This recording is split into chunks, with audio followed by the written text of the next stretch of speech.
இடியப்பம் செய்வதற்கு என்னென்ன செய்யணும் அப்படின்றத நான் சொல்லித்தரேன். அதுக்கு மாவு வந்து நம்ம வந்து பச்சரிசி வந்து நல்லா ஊற வச்சுட்டு அதை காய வச்சு அதுக்கப்புறம் அரைச்சி எடுத்துகிட்டு வந்துடணும். எடுத்துகிட்டு வந்துட்டு அதுக்கப்புறம் உப்பு போட்டுட்டு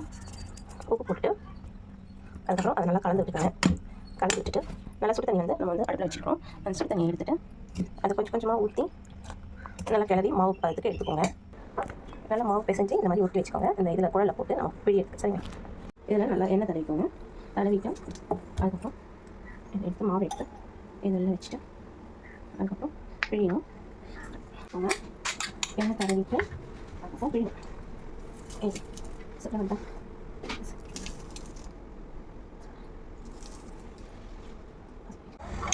இதை போட்டதுக்கப்புறம் மாட்டேங்க இதை வந்து அப்படி மேலே வச்சுட்டேன். இது நல்லா தண்ணி கொதிச்சதுக்கு அப்புறம் தான் இல்லைன்னா இதாகிடும். கொதிச்சதுக்கப்புறம் வச்சுட்டு அப்படி போட்டு 10 நிமிஷம் 15 நிமிஷம் கழிச்சுட்டு ஓப்பன் பண்ணி பார்ப்போம். சூப்பராக வெந்துருச்சு. ஆமாம், சூப்பராக வெந்துருச்சு. ஓகேவா?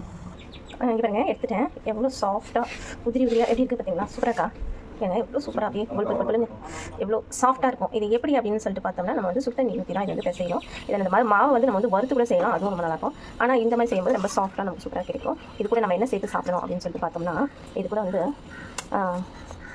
சர்க்கரை ப்ளஸ் நல்லெண்ணெய் ஊற்றி அப்படியே பிசைஞ்சு அப்படியே சாப்பிட்டோன்னு நினச்சிக்கோங்களேன். அப்படி இருக்கும். சூப்பராக